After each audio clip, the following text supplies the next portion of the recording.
জনাব তারেক রহমান তিনি বলেছেন যে আগামী 5 বছরে আমরা 25 কোটি গাছ লাগাতে চাই। বড়রা কেউ থাকবে না, সব তোমরা শুধু থেকে আমার সাথে গাছ লাগাবা, আমিও লাগাবো না, তোমরাই লাগাবা। আমার কথা শোনা যায়? কেন আসছি আমরা? কেন গাছ লাগাতে আসছি? তোমরা আমার সাথে লাগাবা সবাই? হ্যাঁ, গাছ লাগালে এই যে দেখো কত সুন্দর লাগছে, সবুজায়ন হয়, গাছ আমাদেরকে অক্সিজেন দেয়, তাই না?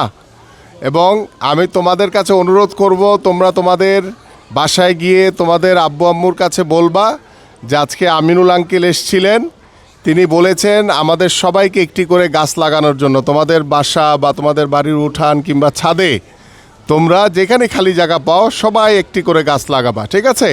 এবং গাছ আমি পাঠিয়ে দিব তোমাদের স্কুলে তোমাদের সবাইকে দেওয়ার জন্য, ঠিক আছে? এবং তোমরা গাছ লাগাবা এবং আজকে তোমাদের সাথে আমি গাছ লাগাবো, ঠিক আছে? এবং আমাদের মাননীয় প্রধানমন্ত্রী জনাব তারেক রহমান তিনি বলেছেন যে আগামী 5 বছরে আমরা 25 কোটি গাছ লাগাতে চাই। তো সরকারের যেহেতু সিদ্ধান্ত, আমাদের এদেশের নাগরিক হিসেবে আমাদের দায়িত্ব হচ্ছে, তোমাদেরও দায়িত্ব একটি করে গাছ লাগানো। এবং আমরা চাই যে তোমাদের মতো কোমলমতি যারা শিশু রয়েছে, আমরা গাছ লাগানোর মাধ্যমে তোমাদেরকেও সেই গাছের প্রতি যে ভালোবাসা, গাছ আমাদের কি কি উপকার হয়, গাছের মাধ্যমে আমরা কিভাবে উপকৃত হই, সেই বিষয়গুলো সম্পর্কে তোমরা জানো, তোমরা বুঝো। এই কারণেই আমরা এই গাছ লাগানোর কর্মসূচি আমরা হাতে নিয়েছি।